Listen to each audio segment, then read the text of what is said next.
Next, we go to HistoryNET, also known as the White Injun. HistoryNET, how are you doing? Not bad. Do you still remember your question? Now, the one I was talking about earlier is why did the angel of the Lord destroy the Assyrian army when they sieged Jerusalem, but not when they sieged other city-states? Why just Well, Jerusalem? if I recall, was what Nate had said earlier. This was a fulfillment of prophecy, for them to have to In do that. Hosea. And Hosea, yes. Um, Man, I always get those mixed up. I wonder why. And so you also have the fact that God is able to do and operate however he wants in carrying out his will and how things are done at any moment. So it's a matter of allowing God to be God and allowing God to operate however he wants instead of putting our own expectations and demands on him to let him be what we want instead of letting God be what he wants. Does that help answer it? Yeah, I'm just saying, why not help anybody? Why not help everybody else and just them? Well, why does he have to help anybody else? Isn't he all loving? No. Where does it say he's all loving? I don't remember the exact verse, but In fact, I remember we had this conversation before, and it showed that God actually, while he loves people, certain people, he also hates certain people as well. hates nations, certain nations.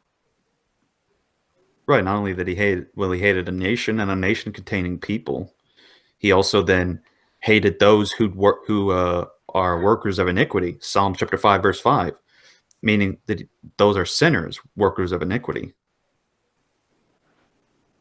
Yeah. So there's verses that reveal that God also hates and that God is a God of wrath. If you read, that's the one thing that there's books in the Old Testament that even not a lot of people like to go into, but if you read the book of Nahum, Nahum chapter 1 verse 2 says God is jealous and the Lord revengeth. The Lord revengeth and is furious. The Lord revengeth. Okay. The Lord is slow to anger and great in power and will not acquit the wicked. So if you look, God is jealous. In the Holman Christian Standard Bible, it says that is a jealous and avenging God.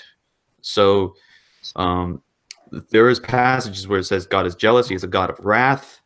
And we have to learn that God can be a God of love and yet a God of justice, a God of vengeance, and a God of wrath, and a God who hates those who violate his law. I also got to ask. by the I also got to ask you this one question before I forget it. Okay, just real quickly. You said that You said one time that Jesus Christ Superstar was blasphemous, right? Absolutely. For making Judas out to be the hero, right? Well, not just simply for making Judas out to be the hero, but the way that it describes Christ basically as not being God, and having him doubt his mission, and basically demanding and making demands. Well, he was of the human. Father. Jesus was human after all. Fully human and fully divine. And Right. it just wanted to focus on the fully human part and say, well, he was only fully human. He got the full-on human experience. That includes doubt. Well, no, Jesus never had doubts if you actually read the Bible. Why are you assuming I haven't read the Bible? Huh? Why are you assuming I haven't read the Bible? I haven't assumed that you haven't read the Bible. I would have assumed that you would have read the Bible. I did. Right. And I And still so do. if you did, you would also know that nowhere did Jesus doubt.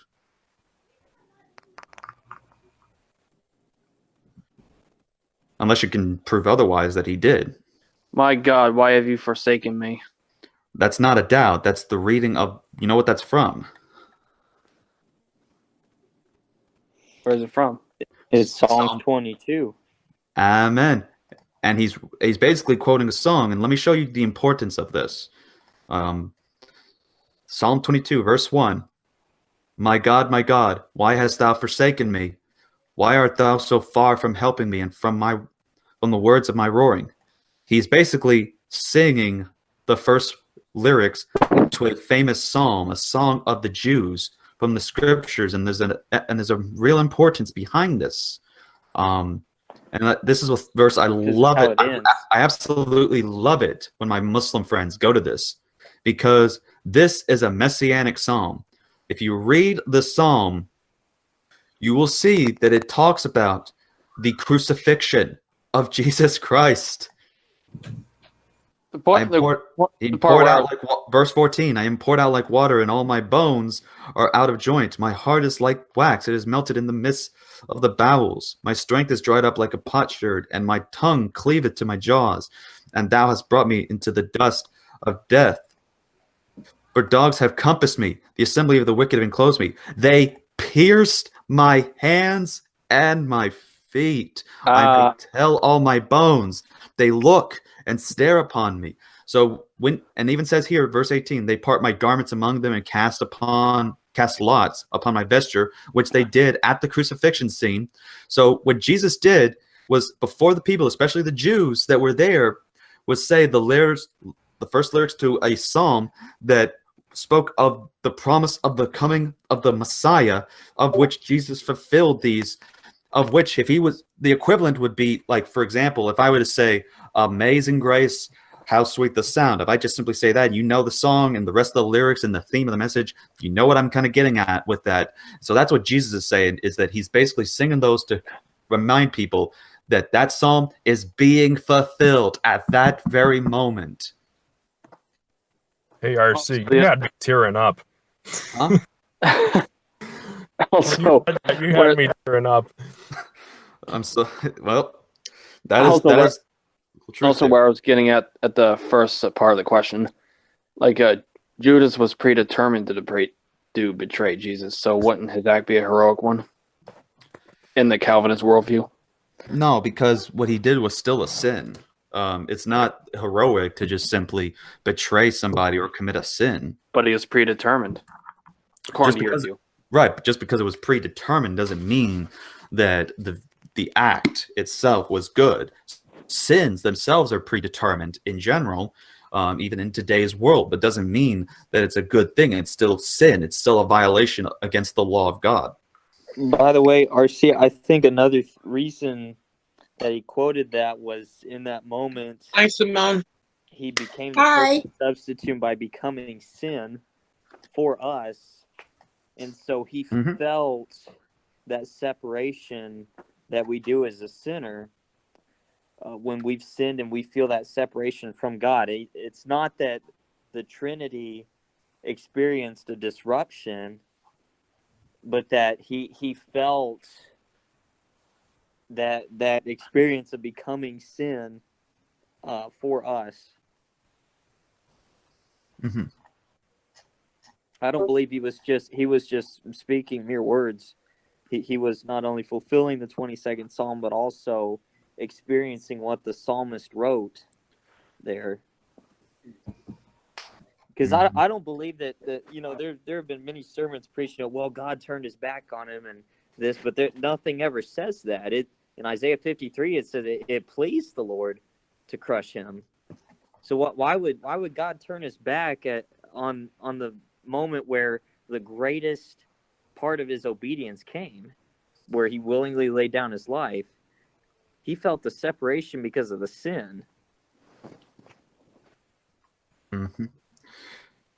Amen. So what do you think of that history from what me and Nate here explained? Yeah, I do remember Psalm referencing his death and all that, but to where he actually quoted it. Right. I guess I missed that. Right, but with the way that the movie depicts it, he dies and is sort of treated like he duped people into believing the stuff that he said. But I mean, Jesus Christ Superstar, I mean, if you even listen to some of the lyrics of the songs like I have, I mean, it just like there's one song that still I like the the approach that the vocals go, but that as far as it goes, that's about it. But as far as the lyrics, I tried listening to it because I wanted to be curious about it because I had heard about it in college, and I wanted to get a look at it. And so, Jesus Christ Superstar, the song called "The Last Supper" is what it's called. So whenever he starts, going into this whole spiel, the apostles start then saying things like, "Look at all my trials and tribulations, sinking in a gentle pool of wine. What's that in the bread? It's gone to my head. Till this morning is the evening life is fine. Always hoped that I'd be an apostle. Knew that I would make it if I tried.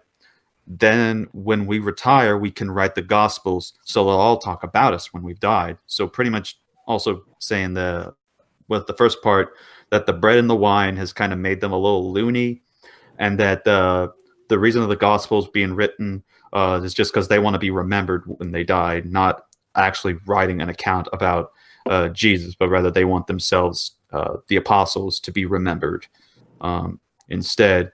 But concerning what Jesus had says, the end is just a little harder when you're brought about by friends. For all you care, this wine could be my blood. For all you care, this bread could be my body. The end. This is my blood you drink. This is my body you eat. If you could remember when you eat and drink, I must be mad thinking I'll be remembered. Yes, I must be out of my head.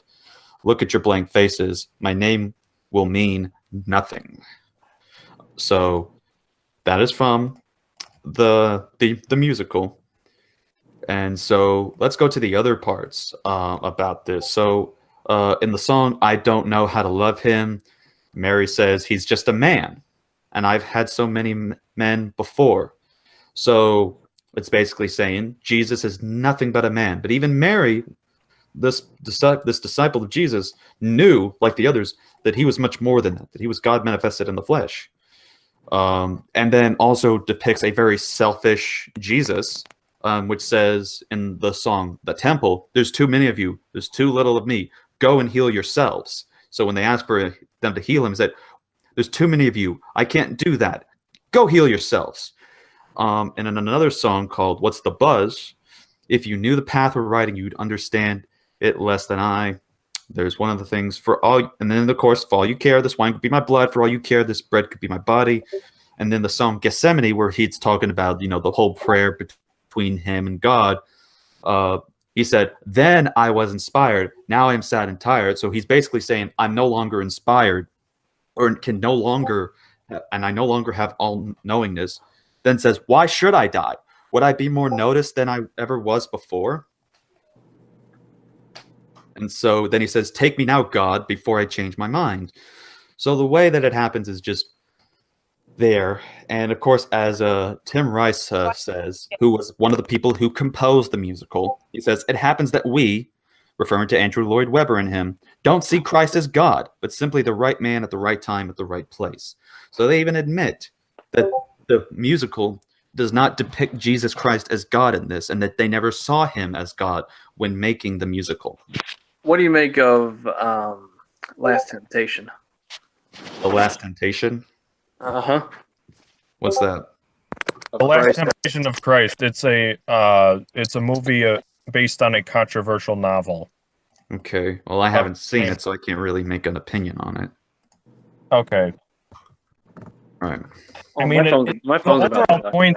The overall point of the movie, because I've seen it, the overall point of the movie is that his death was necessary for salvation, even though it's not biblically accurate at all. As a matter of fact, people have criticized the book and the film, and I see why, that Jesus is like some kind of mentally disturbed man. And the movie pretty much how the whole Moses with Christian Bale was, because Christian Bale had described that that's how he saw Moses. When, that was terrible. Right, but none of those can compare to the Ten Commandments in Prince of Egypt. Well, that's the thing that I noticed. I'm kind of remembering now because I'm looking at it, and it was William Dafoe who played Jesus, which Yes. that's wow. They're definitely just trying to go thematic on that, and I do remember that was definitely received with criticism, because it did again make a humanized Jesus who lost his mind, and in which he's kind of during it's the prayer of Gethsemane scene in that movie that really it's more of a what if scenario. And again, what if he gave in to Satan's temptation? Right, and what if Jesus was a demon? I mean, there's all kinds of what if scenarios we can go about, but I would rather focus on the truth, and the what is, not the what if. Exactly. So, I mean, overall, now that I remember it, my thoughts would not be very pleasant about the film. So, yeah. Thank you for your questions there. Let's head on over to the YouTube live chat. Oh, what the heck? Oh, well, what do you know? Palogi gave me a reason not to watch it. Apparently, it's most famous for the Jesus and Mary sex scenes. Pick a real zinger. No, definitely not watching that. Thank you, Paul, for telling me that. Pick a real zinger.